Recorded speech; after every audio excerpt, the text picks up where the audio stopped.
Los hechos sobrenaturales han estado presentes en todas las culturas de los albores de la humanidad, y a la luz de las propias creencias religiosas y tradicionales, se ha querido dar una explicación a tales fenómenos. ¿En realidad los muertos nos visitan? ¿Pueden quienes han fallecido escapar del cerco del más allá y visitarnos? ¿O pueden otros seres espectrales venir de dimensiones desconocidas para irrumpir en nuestra vida cotidiana y hacerla insoportable por el miedo que genera en nosotros todo lo desconocido? Estas preguntas las contestarían afirmativamente los miembros de un grupo de excursionistas que decidieron poner sus tiendas de campaña en la famosa Marquesa, bosque húmedo ubicado a unos minutos de la Ciudad de México, donde al lado de la carretera hay innumerables restaurantes y fonditas, donde se degustan gran variedad de exquisitos platillos, entre ellos la trucha, que se cría en la misma zona, así como michote de conejo, cecina y sopa de hongos o de médula. Pues bien, un 30 de octubre, Álvaro Rojas y sus amigos de la prepa decidieron ir a este parque para practicar el campismo. De entre las diferentes planicies del sitio, escogieron el Valle del Silencio para armar sus tiendas de campaña. Se repartieron las actividades, se indicó quiénes irían por leña y prepararían el fuego, quiénes se encargarían de preparar los alimentos y quiénes harían la primera guardia. Todo marchó sin contratiempos hasta que la noche empezó a llegar, pues entonces todos comenzaron a sentir un frío que entumía los huesos. Inmediatamente salieron a relucir chamarras y cobijas y se alimentaron con mucho más leña las fogatas, alrededor de las cuales se animó la reunión con guitarras y un poco de alcohol. A eso de las 11 de la noche, algunos jóvenes empezaron a entrar en sus tiendas para descansar, pero realmente había sido agotadora esa jornada, que había empezado desde temprano en sus lugares de origen, al norte de la Ciudad de México. Y bueno, ¿quiénes iban a hacer la primera guardia?, preguntó Álvaro, pero nadie le contestó. El frío se había hecho insoportable y los elegidos para el primer turno de vigilancia prefirieron hacerse los desentendidos e irse a dormir a sus tiendas. Álvaro igualmente se metió en su bolsa de dormir, en la tienda que compartiría con otros 3 excursionistas, pero estaba un tanto preocupado. ¿Realmente sería seguro este paraje?, se preguntó, pero decidió desentenderse de toda la aprensión e imitar a sus compañeros que ya roncaban. El calor que le proporcionaba su bolsa hizo que pronto se sintiera laxo. Los párpados le pesaban mucho y dejó caer los brazos a lo largo del cuerpo. Justo cuando sentía que el sueño lo absorbía, escuchó a lo lejos ruidos de caballos, luego gritos, muchos gritos de jinetes enfurecidos. Los sonidos parecían provenir de lo espeso del bosque y aproximarse a toda velocidad. Todos los muchachos a un tiempo se incorporaron en sus bolsas y aterrados, pensando que iban a ser arrollados por una estampida de corceles. Se prepararon para salir corriendo, pero en cuanto Álvaro descorrió el cierre de su tienda, se halló con el paraje totalmente solitario. El silencio se había hecho de repente. Tras unos segundos de duda, el joven, empujado por los demás, al fin se decidió salir. De las otras tiendas lo veían con temor, pero pronto todos estaban revisando el paisaje y comentando entre ellos el hecho inexplicable. Casi todos hicieron una misma pregunta. ¿Oyeron eso? Eran caballos, muchos. ¿Cómo habrán desaparecido tan pronto? ¡Shh! ¡Cállense!, pidió de pronto Álvaro. ¡Hey! ¿Escuchan? Vienen otra vez. Son muchos jinetes. En un segundo parecía que los tenía justo encima de ellos. Voces espectrales gritaban claramente palabras como: ¡Disparen! ¡Ahí, chinacos! ¡Se les va! ¡Carga el flaco derecho! De pronto sonaron como golpes de espadas y tiros de fusil.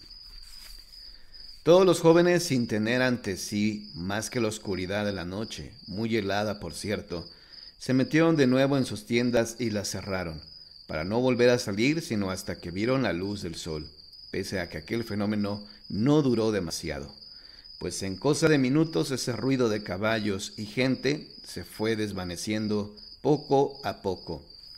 Apenas clareó, los jóvenes ojerosos, porque habían pasado toda la noche en vela, cubriéndose la cara con sus mantas o sus chamarras, Recogieron todas sus cosas y como almas que lleva el diablo, salieron de ese paraje a todo lo que daban sus piernas.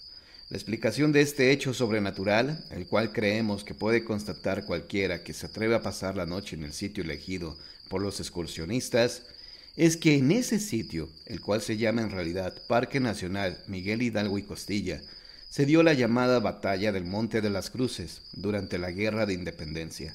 En dicho acontecimiento, las fuerzas insurgentes comandadas por Hidalgo vencieron a los realistas al mando de Torcuato Trujillo. Esto fue el 30 de octubre de 1810.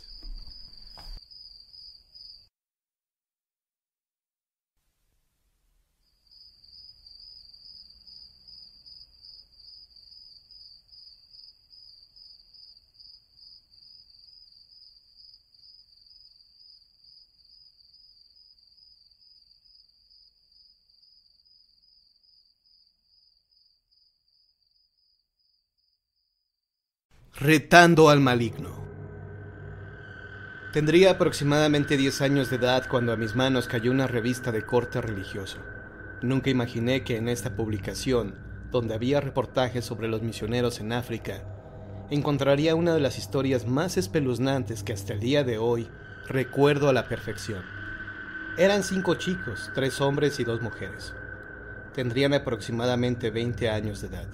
Estos amigos habían planeado ir de fin de semana al bosque para hacer una lunada. Partieron alrededor de las 4 de la tarde, pues el lugar en donde querían acampar estaba retirado de la ciudad. Caminaron por horas, y cuando llegaron a su destino final, sabían que había valido la pena. El sitio era paradisíaco, pues estaban rodeados de grandes árboles y cerca de ahí pasaba un río de agua cristalina. El canto de las aves era el único sonido que se oía a la redonda. La tarde transcurrió sin contratiempos, comieron lo que llevaban y al terminar, 2 de los chicos buscaron ramas secas para hacer una fogata. No faltaba mucho para oscurecer y comenzaba a sentirse algo de frío. Cuando cayó la noche, encendieron el fuego y se sentaron alrededor de este. Comenzaron a narrar historias de fantasmas, pero esto le pareció poca cosa a uno de los chicos, el cual sacó de su mochila una ouija.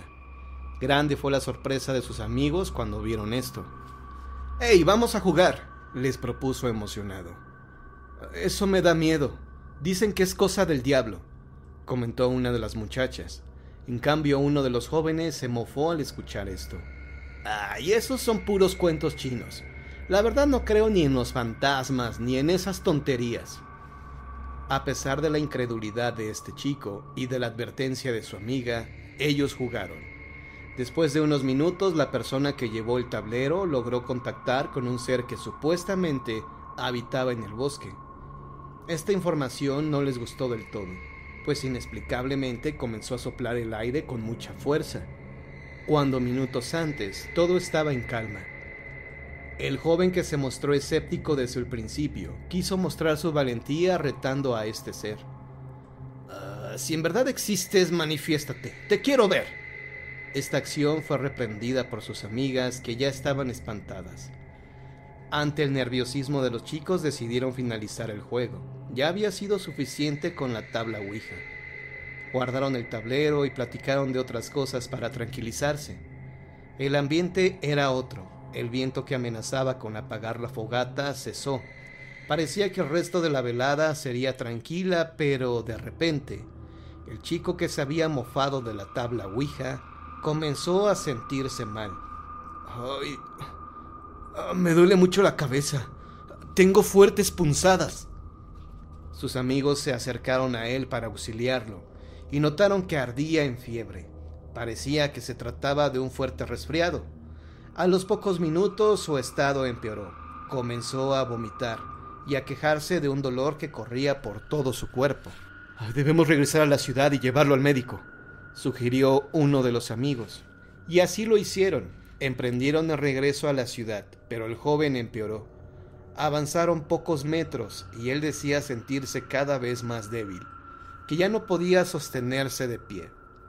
Ante la situación crítica en la que estaba su amigo, decidieron ahí dejarlo e ir por ayuda, pero no lo dejarían solo.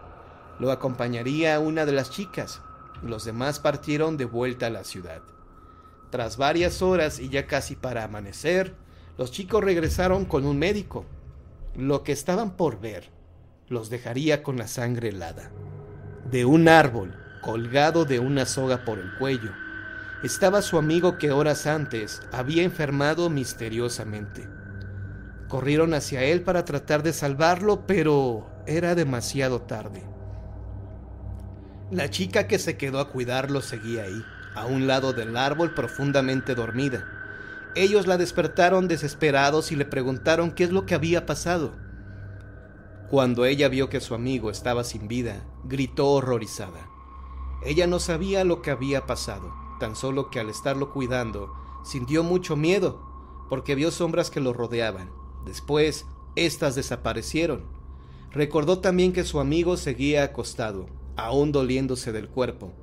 Después de unos minutos, ella comenzó a sentir mucho sueño, como nunca había sentido, hasta que finalmente se quedó dormida. No escuchó nada, no supo cómo su amigo, que aún estaba enfermo y se sentía débil, había logrado escalar el árbol y de este colgarse.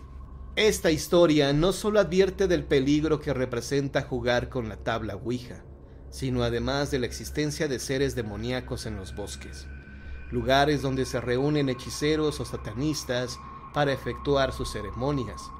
Estos sitios se quedan cargados de energía negativa que a su vez atraen entidades del bajo astral.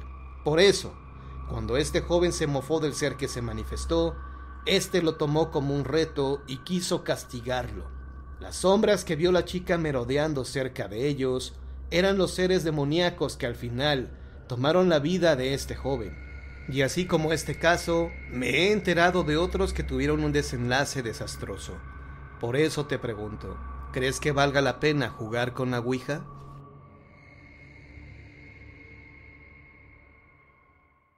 El bosque de las brujas, narrado el 8 de enero del año 2020. Dicen que cerca del lago de Texcoco, en tiempos de la colonia, no existían aún las carreteras ni algún tipo de comunicación entre los pueblos. Las personas vivían de la agricultura y de la poca pesca de los ríos. No había tanta gente, así que era más fácil dar abasto a la población. Cada semana los pescadores llevaban sus mejores pescados al campo para intercambiarlos por las mejores carnes y viceversa. Sin embargo, no era tarea simple, pues los pueblos quedaban distanciados entre sí, y para hacer el trueque había que atravesar un espeso bosque. La gente de los pueblos cercanos siempre había temido entrar en el bosque, por el frío y la siniestra niebla que lo envolvía de mañana a noche y que se deslizaba silbando entre los árboles. El bosque era inquietante en sí por su amenazante profundidad, por los sonidos que se desprendían con el viento y los silbidos y gritos de los animales. En múltiples ocasiones los pueblerinos circundantes debían atravesar, ya bien entrada la noche, aquellos parajes desolados y atemorizantes para llegar temprano a la mañana siguiente a su destino. A veces era difícil lograr hacer que los caballos o los burros quisieran penetrar en él, pues se inquietaban sobremanera, como si presintieran que algo malo los esperaba detrás de este espeso manto de niebla fría que siempre lo envolvía. Cuentan por ahí que una noche un campesino iba montando a lomos de su burro y pensaba en atravesar el bosque. El frío y la oscuridad reinaban en el terreno y las ramas de los árboles golpeaban constantemente contra su cara. El hombre estaba aturdido y sus ropas comenzaban a humedecerse por las gotas de niebla. De pronto, la bestia comenzó a rebuznar y a correr inquieta, sin obedecer las riendas de su amo, y acabó finalmente por tirarlo al suelo. El campesino, horrorizado, corrió por el bosque sin parar, tratando de encontrar al burro, hasta que, estupefacto, paró cuando capturó su visión un fuerte fulgor entre las arboledas, y escuchó unas voces parecidas a cantos que se hacían más y más fuertes en la lejanía. Como hechizado, se aproximó hasta que la luz casi lo cegaba, pues era cada vez más brillante, y podía escuchar perfectamente voces de mujeres que cantaban, reían y hablaban de extraña manera. Se escondió entre unas ramas para observar, en un gran claro del bosque, cómo numerosas mujeres jóvenes y mayores, maduras y ancianas, estaban vestidas todas con túnicas negras y pintadas con extraños jeroglíficos. se esforzaban por correr alrededor de una gran hoguera, levantando y bajando las manos, como imitando el vuelo de los murciélagos. Iban gritando y cantando extrañas plegarias satánicas, donde en una mezcla casi inentendible de idiomas, el nombre de Belcebú se alzaba sobre todas las oraciones. Mientras unas hacían sacrificios de chivos y gallinas negras, otras tomaban las cabezas y con la sangre que goteaban regresaban al piso del bosque. La esparcían sobre las rocas y las hojas muertas, y paraban en los árboles para marcar señales extrañas, incomprensibles para los humanos normales. No cabía la menor duda de que eran brujas en un aquelarre. De repente se escuchó un rebuznar. El campesino volteó la mirada buscando a su animal, y cuando alcanzó a vislumbrarlo, vio como una de las brujas decapitaba a su burro. El campesino cerró los ojos y pasó saliva. Deseaba saltar de su escondite y reclamar la vida de su animal de trabajo, pero en lugar de hacer eso, siguió mirando, mientras sus rodillas empezaban a temblar y de su boca salía un vaho tibio que indicaba que la temperatura era más baja de lo que pensaba. Acto seguido, la mujer clavó la cabeza del animal en un palo y danzó alrededor del fuego con ella, invitando a las demás a bailar. Fue pasando el palo, mientras la sangre se deslizaba por el tronco y era lamida de sus manos por las hambrientas bocas de las brujas. Finalmente lanzaron la cabeza al fuego, y al instante la llama desapareció absorbida por la tierra. Las brujas tomaron asiento sobre unas piedras que parecían puestas por la naturaleza para tal propósito. El campesino observaba hipnotizado aquel rito. Estaba tan concentrado en lo que veía que no se dio cuenta hasta que una mano lo tocó por la espalda. Se giró y vio a una de las brujas que le echaba el aliento en la cara. Él lo aspiró y sintió como una extraña y oscura niebla se metía en su cuerpo, mientras la bruja le decía con voz calmada: «Todo aquel que nos haya visto ha de fallecer. El designio lo dice así». Soltando una aguda carcajada, desapareció de su lado, mientras las demás brujas volteaban a señalarlo. Era una pesadilla. Todas lo miraban como si ellas supieran algo que él no sabía, y eso más que nada lo hizo sentir un pavor que por unos segundos lo paralizó, hasta que horrorizado echó a correr bosque abajo. No paró hasta llegar al pueblo, como si fuera el mismísimo demonio el que llevara su cuerpo a los infiernos. Una vez ahí cayó al suelo desplomado por el esfuerzo. Sus vecinos acudieron a auxiliarlo y lo metieron en la cama, mientras el hombre no dejaba de hablar de lo que había visto con la voz apenas entendible de tanto tartamudeo. Lo siguió una terrible fiebre de la cual ya no pudo deshacerse. Al final falleció, tal y como lo había predicho la bruja. A partir de ese día, la gente evitaba pasar por el funesto sitio. Para cualquier cosa usaban el camino más largo que rodeaba el bosque de las brujas, como fue llamado desde la leyenda de aquel pobre campesino que tuvo a mal presenciar lo que ningún hombre en vida debería presenciar. Por supuesto que hubo muchas más historias sobre valientes o despistados, o simplemente sobre aquellos incrédulos, sobre la posibilidad de la existencia de aquellos seres demoníacos. Historias de personas que vieron cosas extrañas y horribles en el bosque. El bosque de la leyenda ya no existe, pero cuentan que en su lugar hay una plaga de unidades habitacionales, y a decir verdad, ya no se sabe qué es más horrorífico de contar.